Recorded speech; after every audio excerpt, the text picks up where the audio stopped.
So Kim, thanks for being here. Thanks for all you do, and I'll turn it over to you.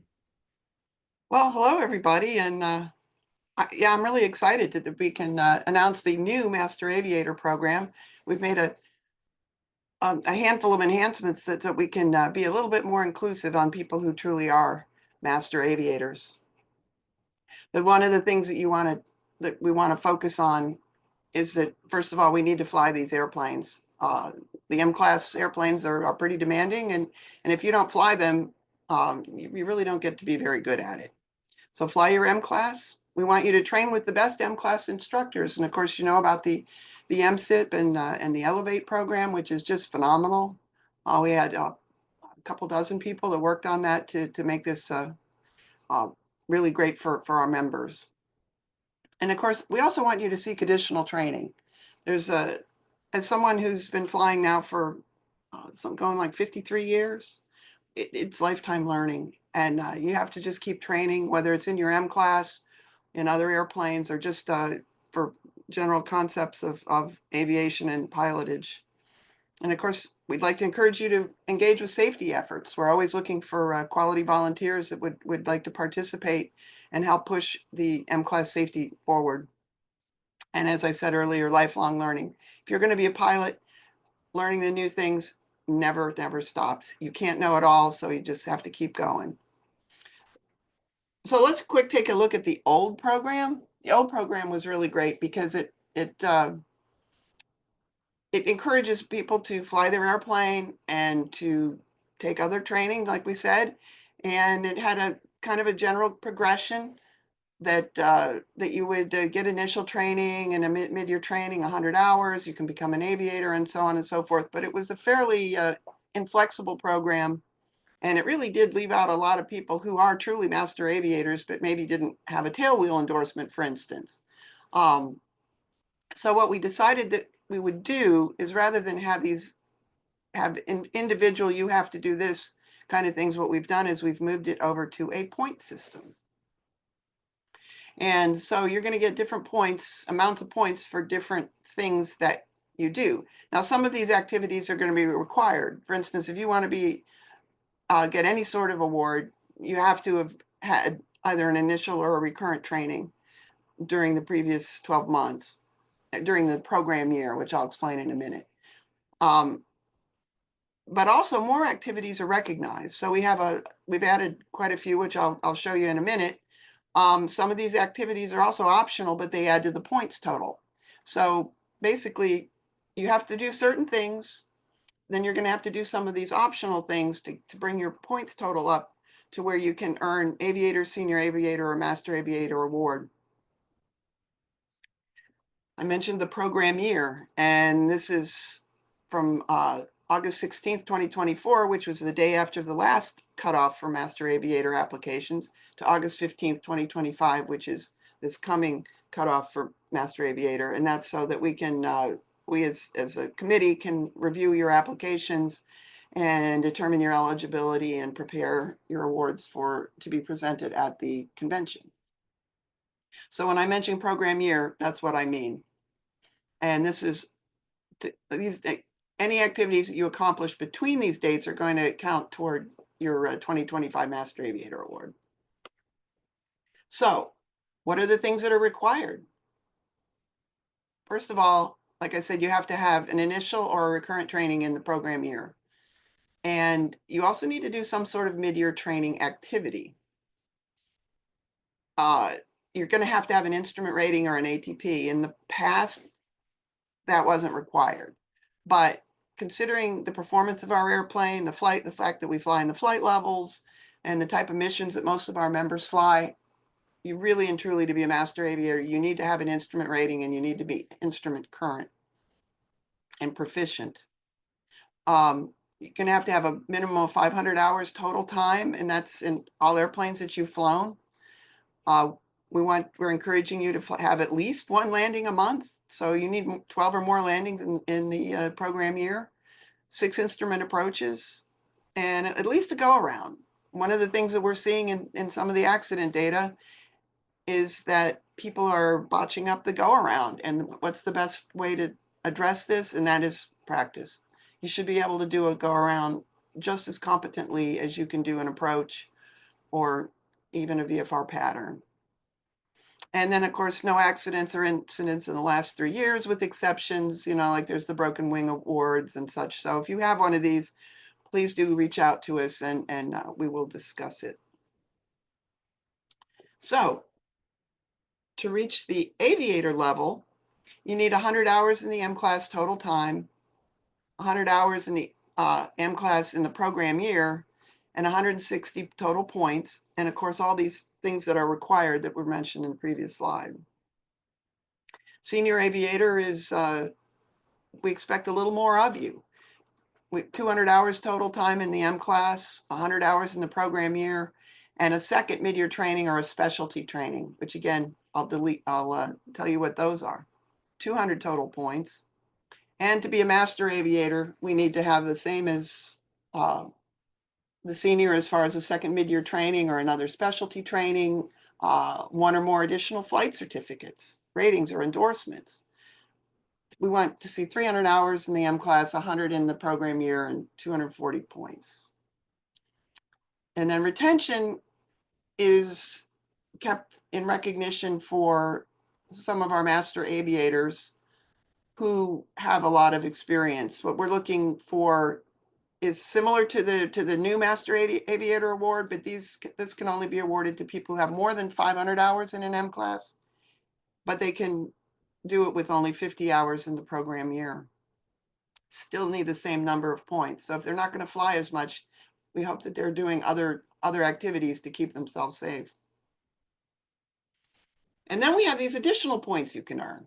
We're really encouraging people to sign up for the FAA's safety team's wing program. Many of you know that like Dave McVinney is our wings representative, and when we go to the convention, we get wings credit for a number of the sessions that we have. But we're going on, and we're now an institutional member of the FAST Team Wings program, and so we would like to see you doing other wings activities, things about stalls or whatever. I mean, wings has got so many different topics. It's incredible. These PMOPA webinars that we're having, I mean, some of these are extremely informative, and I truly hope you saw Danny Sims' discussion last month about the accident that involved convection and icing. That was really, really well done, and in a nutshell, shows you how important it is to avoid convection any time of the year, and that you can't count on the like the XM radio or ADS-B to keep you safe. We are very much encouraging people to use post-flight debrief tools, and those are things like FlyStow and CloudAhoy, the Fusion Safety Debrief tool, just something so you can sit down quietly and when you're not flying and analyze what you did and see where you could do things better. That's a part of the continuous improvement program. We'd like you to, you get extra points for being in our flight data monitoring program. And we believe that that's really important to help with the entire fleet. Once we can get enough data, we can make aggregate analyses that are meaningful. And from that, we can tease out some of the behaviors and things that pilots are doing that we could perhaps make a little bit better. And you also get points for contributing to one of our safety or training committees or being an MSIP. But remember, all these things have to be done during the program year. Mid-year training activities as a list. Go out and fly with the CFI. Take a simulator session at Legacy or SYNCOM. Those are great ways to do this. Some of our MSIPs are now hosting in-person safety and training seminars. Casey Aviation has one coming up in April, and John Mariani does them. And I'm sure that more and more are going to pop into our calendar. So please take advantage of these really wonderful learning opportunities and go to one. PMOPA also may be having some in-person safety training seminars. And of course, our regional events, they're sort of mini conventions, and often, not always, but they're definitely a learning opportunity. And of course, the PMOPA convention is just chock full of really interesting stuff. and great safety and training opportunities. Again, have to be done during the program year. And then you heard me mention specialty training events. And these are some things that we really highly encourage you to do. These just need to have been done during your flying career. And one of them is upset recovery training that you cannot do in an M-class airplane because you can't do the maneuvers required for that. You have to go and do that. You can do it in a Citabria. You can do it in one of those L-29 little jets at some of these schools, or an extra. There's a lot of airplanes out there, a lot of training providers that have some great stuff. Getting up there, experiencing spins, recovering from unusual attitudes are all really important things to do to stay safe in any airplane. The altitude chamber, we did that as a regional event last fall, spring, I can't remember, it's been a while. That was a unique opportunity. We hope to do it again. That's where you not only get to experience hypoxia, but you get to experience a rapid decompression. And like if you're up there cruising at flight level 270 and your window blows out, you're going to get a rapid decompression, and it can be very disorienting. Water survival, that was something we provided or offered at a convention, one in Tucson, I believe. And that's really great to learn how to get out of the airplane and if it's in the water and get into a life raft. The prot chamber, many of you may not know what that is. That is an oxygen deprivation chamber that the FAA has. It's actually it's something we can schedule, and we're trying to get that at a convention one of these times, but there's only one of them and it books up fast. And then also Garmin factory avionics training. It seems like one of the weaknesses that in some of these accidents can be implied that they maybe didn't understand what their avionics were telling them, and that this is in obviously the more advanced airplanes. So having attended Garmin factory avionics training, I think would be very beneficial for safety. And if you all have some ideas for others that we can put on this list, by all means, please contact me or Mike. There's a lot of great stuff out there. I mean, one of the things that came to mind as I talk about upset recovery training is just flat out aerobatics training or formation flight training. Again, you can't do those in the M class, but if you go out and you become proficient in flying formation, I can tell you you'd be a much better pilot. It's very high, it's very precision flying. Under the old program, we were all looking for a tail wheel. Now we're trying to look at additional ratings and endorsements, because all of these provide additional benefit to you being a great M-class pilot. A multi-engine rating, anybody who's flown multi-engine airplanes knows how to use their feet, because they have to practice engine out maneuvers all the time. And when you have asymmetrical thrust, that's a pretty big deal. How about a type rating?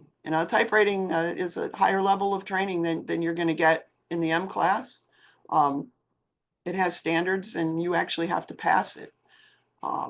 Tail wheel, excellent for learning to have active feet on takeoff and landing, especially. Seaplane, if you're, I have not, I've been in seaplanes, but I've never actually flown one. There's lots of benefits to that, I'm sure.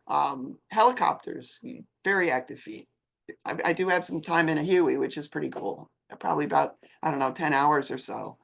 Gliders are phenomenal for learning energy management. And of course, if you're a flight instructor, instrument, or multi-engine, then you've taken your training to a much higher level and you're a more competent pilot. So we are recognizing these now under this point system for our new Master Aviator. So you say, how do I apply? Well, there you go. There's the link, pmopa.com/master-aviator-program. And this is what it looks like. Is the introduction, and then we've got an application that you just basically go through and check some boxes, pick some radio buttons, and fill in a few blanks, and hit submit at the end so that you can be recognized in 2025. We had 54 last year, and we'd really like to see more this year. So again, fly your M class, train with the best, seek additional training, engage with safety efforts, and engage in lifelong learning. And with that, does anybody have any questions? Kim, we do have some questions, and thank you so much for that overview. And just a note that the application will be opening in the next day or so. We'll send an email out to all PMOPA members, letting them know when the application is live. Kim and I have been going back and forth with testing it and working through the kinks. We think we're 99% there, but want to make sure that we do one more final round of testing before releasing the application. So first question, and Kim, I'd be happy to take this one. The first question is, when you get a chance, please address how legacy flight training fits in with the PMOPA training program. So PMOPA Safety and Education Foundation created the M-Class Elevate training program and a companion program to recognize flight instructors who make the commitment to train to that training program, and then also provide training records for PMOPA SEF to track and issue a certificate of completion. We have invited anybody who is training in the Piper M-Class community to apply to become MSIPs. And if they're a flight school like Archer Aircraft or Casey Aviation, Texas Top Aviation, Legacy Flight Training, we also have a training center recognition. Unfortunately, to date, we have not received any MSIP applications from Legacy Flight Training, from any of their instructors, or from the company to be recognized as a M-Class training center. We encourage them to do so, hope that they'll do so. We think that they certainly will fit in very well with what we're doing in the training curriculum. So if you are a Legacy customer, we encourage you to put some good words in for the PMOPA Safety and Education Foundation program. Having said that, we recognize that both SimCom and Legacy Flight Training are factory authorized training centers, factory authorized by Piper. So if you're taking delivery of a new aircraft, or you have a contract with Legacy, you prefer to go back to Legacy, at least for the time being, we're giving the credit to training there or SimCom the same as if you trained with an MSIP instructor recognized by the PMOPA Safety and Education Foundation. That will eventually change if Legacy or SimCom do not become recognized as part of the MSIP program. The safety committee has discussed this and anticipates at some point in time there will be a reduction in the number of points available for training outside of the MSIP program. But in the early stages of the program, and as we develop new training content, et cetera, at least at this point in time, we're going to give the same points in recognition using a factory authorized training center as with an MSIP. So I hope that answers your question. And again, we would love to have them participating with us as part of the MSIP program, as well as teaching with M-Class Elevate. All right, next question, Kim. The person says, for Master Aviator retention, are you looking for a new rating every year? If so, that would be problematic and may backfire. For example, this person has no desire to get an additional rating. He flies 250 hours a year, takes more than 3 to 5 additional in-year training sessions. So please reconsider. If you could just comment on what the requirement is for retention. For retention, actually, for even a new award, and the when you're talking about the additional ratings and endorsements, those are one-time things, and that the slide did specifically say that those could be done anytime during your flying career. In other words, like for instance, for me, I didn't need a tail wheel endorsement because I had PIC time in tail wheels before that became a regulation, and I was grandfathered into it. I mean, I flew Great Lakes and Aranca Champ a little bit when back in the late 70s and early 80s. So no, I don't need to go and do that again. And you don't need to get a type rating every year. No, just once. I mean, we're looking for a guy that or girl that's got a multi-engine rating. Maybe, I mean, I got my first multi-engine rating in 1983. And you get the credit for it today, right? And I get the credit for it today because You know, I mean, I'm not actively flying a multi-engine airplane anymore, but I do have over 10,000 hours in them. Exactly. I hope that answered your question. And then the next question, Tom Hague has asked, will the slide deck be available to download after the Zoom call? Yes. Sure, yeah. We'll make that It's available. pretty sparse, but absolutely. I'm also going to develop for the website will be an explanation of this. And then Kim and I talked late last night about developing a kind of a worksheet, if you will, to help you add up the points. So that'll make it easy to see how many points you have, maybe identify some gaps and set some training goals, webinars to participate goals, et cetera, for this year. And the application deadline is August 15th this year. We are going to be recognizing the Master Aviator recipients at the convention again, which is September 11th through 14th.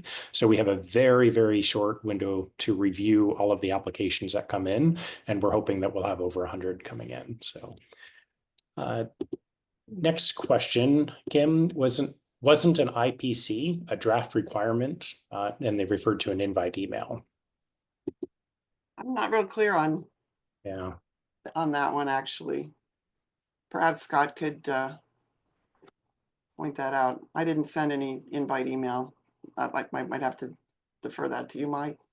Yeah, I'm not sure, Scott, what you're referring to, but we have an IPC as a requirement in the program now. It was not a requirement for the Master Aviator program in the past. So that's something that's a new idea. Well, I will comment on the IPC in general. You don't need to take an IPC if you are instrument current.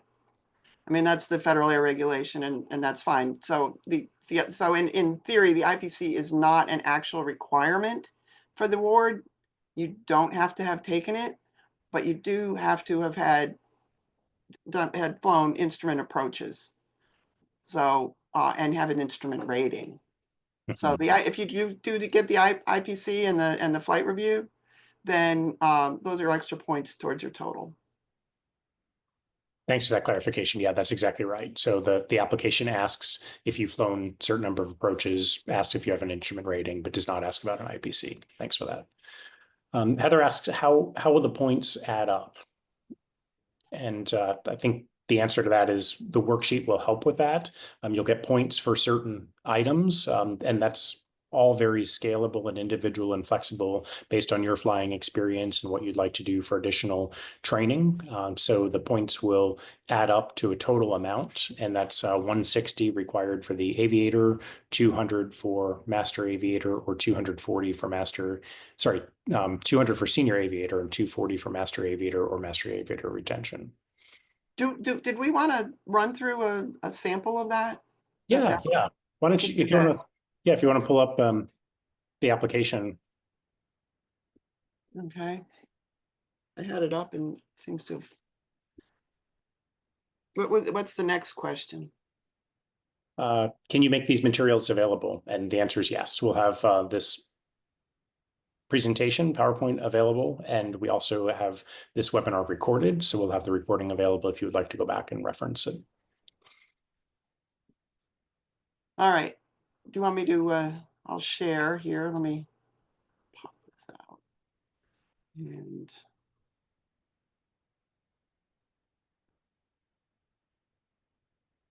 And while you're doing that, there's a question, is there a published chart of points values? And yes, that'll be in the worksheet. It'll have the points values for each of the items. Okay, so here's the Master Aviator program. This is just kind of the intro, and you can shows the old one. We have not actually updated it for the new program. But if you roll down award application, the bottom. Uh-oh. Yeah, let me just check in the system here. It should be published. Oh, that's last. You have to use the link I sent you, Kim, because that's last year's form. Oh, okay. Let me stand by.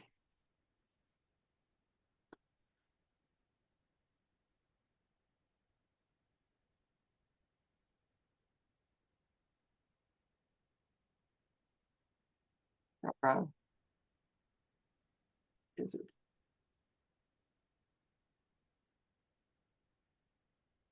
Do we have another question we can answer? Sure. Somebody said, I get my training from a knowledgeable instructor who is considered an expert. Does it have to be a school?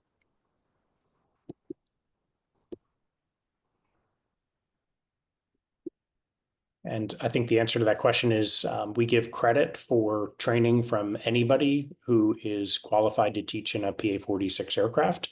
And qualified is typically done by your insurance underwriters. We give higher points for training with somebody who is recognized by the PMOPA Safety and Education Foundation as an MSIP or by one of the factory authorized training centers. Can you send me that link again? I just can't find it for some reason. Okay, sure, I'd be happy to. I mean, we had so many emails, it's kind of been buried in Yeah. the topic.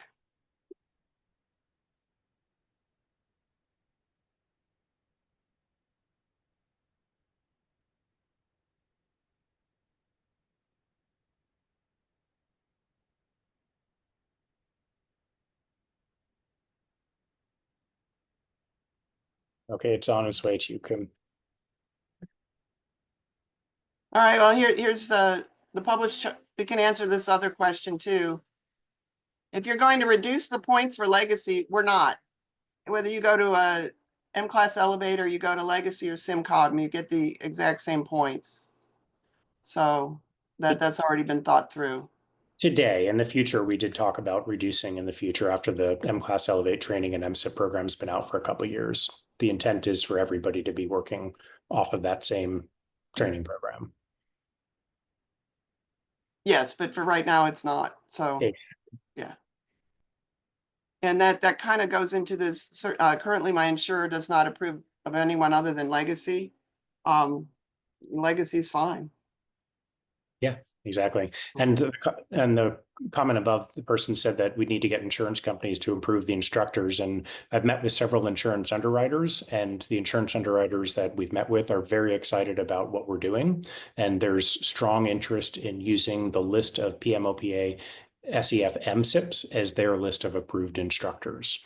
So there's a lot of excitement and energy and enthusiasm about the work that the folks that developed the M-Class Elevate training program and the MSIP program have done. They think that there's been a need for that in our community, and they've been looking for a list of instructors that are qualified, similar to how they look at the list of CSIPs in the Cirrus community. All right, did that link come through, Kim? It did. Great. There we go. Okay, so the basic application is, your basic data is filled out from our database, but then you just go and check what your any awards that you got in the past, what you're going for this one. Are you planning to go to the convention? Highest certificate. You'll note that you get more points with a higher certificate. And the only ones that count are private pilot with instrument, commercial pilot with instrument, or ATP. You can click all of these ratings and endorsements that you might have. And if you notice that there's extra points for all of them, how much flight time, how much in M class, how much flight time in the program year, and so on and so forth. And we just go on down this, the type of training you got, recurrent training, your mid-year training event, what did you do? Well, let's see, could do that. And I'll just pull Bill Archer. That's your annual training. This is the mid-year training. And you can hopefully do multiple things, which is really, the best. Actually, I did that. No, I didn't. I did that. You can specialty training, and again, these are anytime in your career. So I've been through that, and let's see. what things have you participated in, like the PMOPA webinar and Master Wings. I mean, I do a lot of Wings stuff because they have some really great content. And what it does is it pops up, open these little boxes, and then you'll just type in what you did. So like the webinar for right now is Master Aviator. And let's see, we did the, what was it, 261 DK. Different wings level. Now, some people say, well, what kind of courses did we have? I mean, hopefully you save those email receipts that you got it. You can find your wing course transcripts on the FAA FAST Team website, but also your email receipts will work. And so we just need a list of what topics you've seen and what level they were. You don't have to use a post-flight data analysis tool, but if you do, you get extra points. So if you use one of them, oops, so you have to just put something in, of course, or it's going to be unhappy. And do you participate in flight data monitoring? And are you a member of any of these committees? And then you attest to the fact that it is true, because if it's false, that's a bad thing. And then hit, oops, I didn't fill it all out, but I think everybody should get the idea. It's pretty simple. And then we'll go ahead and add them up. Now, since we put the number of points here, you should be able to take a look and see how many points you're going to get. Actually, I see a mistake here. We need to add points to that. So is there any questions on this? And Kim, just to note this, the system just collects the information. It's not going to give you a feedback or report of how many points you have. We'll do that calculation on the back end. It's a manual calculation we're going to have to do. It'd be nice if we had a sophisticated system to do that. So bunch of other questions here. We have 11 open questions. So next is a comment from Tom saying, thanks, Mike and Kim. The slide deck can be used to help educate the insurance underwriting community on the program, which is why he asked. And we appreciate that, Tom. Yeah, thank you very much.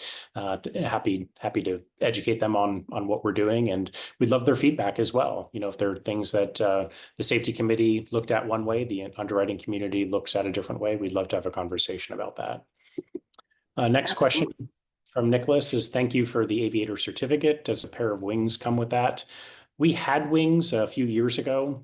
The safety committee talked about other options, and the PMOPA board did as well. So we're looking at ball caps or some other recognition than wings, something that you can wear in more places than a set of wings. The wings that we had in stock were still branded as MMOPA. We didn't get new ones with the PMOPA rebranding as we started the conversation about what different. So look for that for 2025. We'll be excited to have something that promotes the Master Aviator program that you'll be able to wear proudly after you're recognized in 2025. Rick is asking, does the rating points for one-time ratings count each year? So if you got your multi-engine rating in 1983, do you get to count that in 2025, 2026, 2027, 2028? And Kim's nodding that she's going to count that every single year. That's a great clarification question.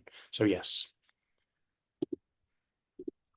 Somebody else asked, must all these activities be in a Piper M class? As a CPL flying multiple aircraft, do we get credit for training in non-M class aircraft? Good question. Yeah, that's an excellent question. You get credit for training in, like type ratings and stuff like that, multi-engine ratings and endorsements. But right now we aren't looking at giving specific like mid-year training, and you definitely don't get the annual training. You have to do the annual in the M class. So, but that is a good question, and we can take that under consideration. If you'd like to communicate with myself or Mike, tell us what type of training you're doing, and we can take it to the committee. Mm-hmm. Absolutely. Thank you. Next question is, what about insurance? Will any companies recognize the Master Aviator program? And is there any effort to get us a discount? So I've talked to several insurance underwriters. The word discount, I think, is one that many are hesitant to use. Some have cited that there are some legal reasons why they can't publish a specified discount. But what I'll say is that in some members' experience, they have submitted their application, showed that they have Master Aviator recognition from PMOPA, and their insurance premium was less than it would have been had they not been recognized as a Master Aviator. Other companies are looking at active engagement in flight data monitoring programs, doing post-flight data analysis of your own flights. They certainly like to see the additional training. So the things that we're incorporating into the Master Aviator program recognition are the things that the insurance underwriting community sees as important from their perspective. So I can't tell you you'll get a 10% or 20% discount off of your insurance premium by being a Master Aviator. What I can tell you is that the insurance companies, the underwriters, look at that very favorably and do take that into consideration when they're looking at underwriting the risk versus somebody who does not engage actively in safety programs.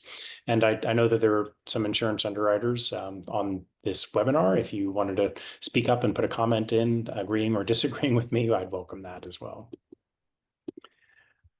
Somebody asked, what about a mountain rating? Not sure if there is such a thing on the US FAA license, but there is in Europe, and it's no mean feat to obtain. So that might be another thing that we include, Kim, in the application is training for flying into mountainous terrain. Yeah, is that I don't know if that's an endorsement or not, but it probably ought to be if it isn't in the Yeah. US. Yeah, I don't think it is in the US, but I know we have some instructors in our community like David Purvis who do active instruction in mountain flying. And it looks like that's the case in Europe, EASA perhaps. So I think we should look into that and see if we can add that to the current application and give credit for it. Absolutely, it's a great idea. Ryan has asked, what's the logic on 50 hours going forward, but not initially? If somebody has 1,000 hours in an M-class aircraft and 75 hours in a year, it disqualifies them for Master Aviator recognition the first year, but it would be okay for year two. Well, I guess that's not a situation we actually analyzed as a group. So Yeah. Well, and I guess you'd have to have 100 hours in 1 year because you can't get retention for Master Aviator retention without having had the 100 hours in the prior year. So yeah, I mean, the idea was to try to encourage people to fly the airplane as much as possible, but understand that if once they are awarded and are continuing to participate in this, that maybe some year they'll have a slow year for whatever reason. I'm just trying to give Ryan reasons to fly his Malibu over to Europe for the PMOPA event in Augsburg in May. So, And I'll be willing to come along and help. right. Great. And then somebody asked, do we get points for this webinar? And I think the answer is yes, 3 points for participating in this webinar today. So thank you for being here. Another question on the M-Class Elevate training program. The question is there a place where they can download the syllabus that the MSIP instructors will use? And the answer is yes. On the PMOPA website, Kim has up, if you look at that training tab and go down to M-Class Elevate, which is the fourth one down, click on there. And that is available to PMOPA members, instructors, to anybody to download the M-Class Elevate curriculum. If you just click on that first link, just download it. It's now on her hard drive. It's freely available to PMOPA members. Encourage you to take a look at it. As we announced at the convention and the articles in the magazine, this is the curriculum, which we put a group of volunteers put a significant amount of time into developing for our community. And I'm very proud of that product. We are actively working now. The MSIPs are meeting every single month. We're having calls on what content to develop, training content. So we have a list of courses that we're going to be developing and putting in the learning management system. So this is something that will continue to develop and evolve over the coming years to continue to add greater value to PMOPA members and enhance the training. Next question, what if you did multiple trainings with a CFI? Would that be 20 times the number of sessions. So would you get credit for each of those? Well, that again, it was another situation. You know, it's just all this scenario-based training for those of us on the safety committee, I guess you could say. That wasn't one we really thought about because, but we can certainly look at it. Somebody that trains 4 times a year that's awesome. Yeah, I think the safety committee talked about looking at things in a way that encourages training and encourages that safety culture that we're all striving towards. So we would we would tend to give credit versus to withhold credit if somebody is actively engaging in safety and training initiatives. And the person also said, currently the way the app is laid out, we don't seem to get points for multiple training sessions. And yes, you should be able to get points for multiple training sessions. Kim will take a look at the app afterwards and see if we might need to add something in for multiple training sessions. Yeah, you would definitely get the points. If you take a look here, like here's the mid-year training event. You can do, I did 3 things. And so you would get 50 points. Mm-hmm.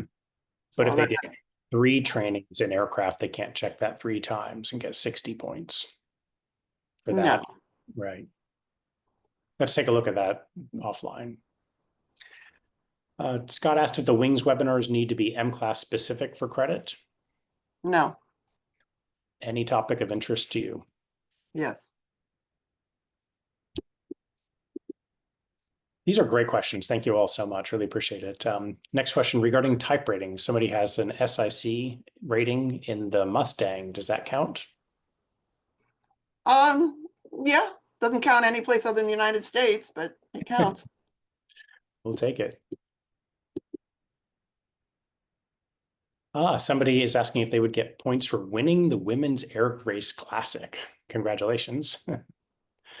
Yeah, that's pretty cool. I don't know. I'd have to think about that one. That is very cool though. That if you would get the award otherwise, we should certainly make a special mention for that. Yeah, exactly. Certainly worthy of a magazine article as well. I think that'd be a really cool story. I guess the question is there training involved or do you just go out and do it? I mean, I don't honestly know. Yeah. Reach out to us afterwards and let's have a conversation about it. Yeah. And next question up. I'm based at EGE, so that's Eagle Airport. Would that count towards mountain proficiency? And I think the question earlier was with respect to official mountain training / endorsement versus mountain proficiency, but good question. Yeah, that's something we'd have to discuss. Yeah, I think the intent is to look at training opportunities to enhance safety as opposed to just operations in a particular airport. So if you've had training, logged training specific to those types of mountain operations, then it certainly would make sense. But it could have that training could have been 15 years ago. That's true. That could be, I would say mountain training, it would be like a specialty or and it, you know, sort of like an endorsement, I guess. Yeah, I think that's right. Yeah. So another comment, how a plane is maintained also impacts safety and the insurance premiums. If one of the objectives of Master Aviator program is to make us safer and reduce premiums, should we consider something about maintenance? You know, I think that would be something we should probably have a conversation about, maybe for a future revision. The thing about maintenance though is we'd have to have, you know, figure out some sort of standard that people would have to adhere to for that. That's right. Yeah, I think it's an interesting idea, and certainly what he writes is exactly correct with regard to maintenance and safety of aircraft. I think the original intent of the Master Aviator program, as I understood it, was really focused on the pilot, their proficiency, their training, et cetera, as opposed to the aircraft itself. Well, yeah, maintenance is sort of an aeronautical decision-making kind of thing. It is, absolutely. And then sometimes that's a little hard to, it's something we all have to do and we need to do it right, but it's hard to quantify. Our friend Jim Ratliff says we should consider allowing credit for completion of the Bold Method Mountain Weather course. He says it's extremely thorough and requires passing quizzes and a final exam to get their completion certificate. And I think that that's a really nice enhancement as we develop more courses or develop courses to go into the PMOPA SEF learning management system and support the M-Class Elevate training program. It'll be a similar type of construct, online training with some quizzes, maybe some scenarios and decision making. So Kim, where do you see that fitting in here to the Master Aviator program? We could almost have just another section that has some of these, online courses. I mean, that's not the only one where you actually get some sort of completion certificate. Right. I'd like that, maybe weather radar use. There's a lot of different topics that we could do. And eventually also we hope to have our own LMS that will probably be able to provide points for this as well. That's exactly right. Yep. Another person comments that 50 hours for retention seems low. If you have only 50 hours, maybe you should miss a year as a master.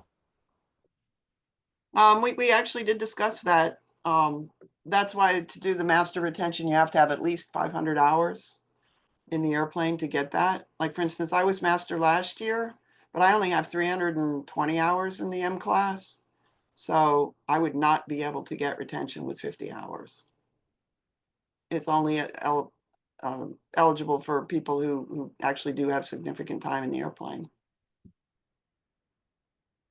Exactly. And one of the things that I think is important for folks to understand as well is that the safety committee and actually the Safety and Education Foundation board has taken a look at correlation between master aviators and accident rate. And it's something that will be monitored on an ongoing basis. The sample size, the data, it's not statistically significant for us to be able to say definitively today that a master aviator is not going to get into an aircraft accident versus somebody who is not, but it's a data point that we want to continue to actively monitor. So if we see anything related to a reduction in hours leading towards people having more accidents and not being as proficient, then of course the safety committee would be reconsidering that threshold as well. All right, the last comment here is that we may be hard pressed to account for every case in the application. Perhaps we should provide for an open free form comment where people can list something special they may have done. I think that's a really good solution rather than having people check off a box for every single training event that they've done, because that'll make the application really long. So I think we can certainly do that and consider that on a case-by-case basis, what other items people would like to add.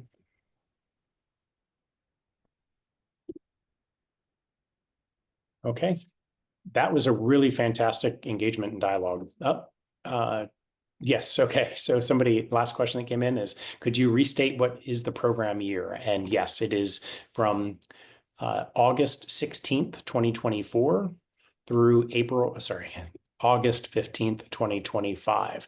So that's the way it is every year. August 15th is the application deadline. So while the convention moves to different dates in the fall timeframe, we keep that application firm so that people have the year to build the hours. It's that look back. And it also doesn't allow folks to game the system. For instance, if you had lots of flying last early summertime, so you submit your application early to get the 100 hours when in that you counted those hours your application period last year as well. So it doesn't allow duplication of counting of time. So keeping that same application year after year is what we're striving to do. And Scott says, well done. So Kim, thank you for your leadership on this. Thanks to the members of the safety committee who put a lot of thought into developing a program that I think provides a higher level of flexibility. It encourages pilots to engage in a variety of training activities outside of the mid-year training, which is important, outside of the tailwheel and upset recovery training, both of which are important and valuable, but it really provides a breadth of opportunities for folks to pursue additional training and to focus on their proficiency. So thanks to you and your leadership in the safety committee. Okay, I will add this last comment before we sign off, or before Kim, I give you an opportunity to give closing comments. One of the underwriters who's part of our underwriting community in the M-class aircraft says, Mike, your explanation on how the underwriting community views participation in this program was spot on, with an exclamation point. And then he wrote, thanks, comma, Rob. So thank you, Rob. Really appreciate your weighing in on this. And thanks for being here. Really appreciate all of your engagement with the members of the PMOPA. So Kim, I'll turn it over to you for closing comments. Yeah, I'd just like to thank everybody for having attended. And absolutely, we want your input. Now, we developed this as a committee, but of course, it's a small committee. So if there's anything in here and from your questions, you did have some concerns, please absolutely contact me or contact Mike, and we'll take a look at it and try to employ as many good ideas as we can. This is our program, collectively, the membership. So, and y'all are part of it. So please help us out. Well, Kim, thanks again. Thank you all for participating, and let us know if you have any questions or other comments. Feel free to reach out to us at any time. Take care. Okay, you too. Bye.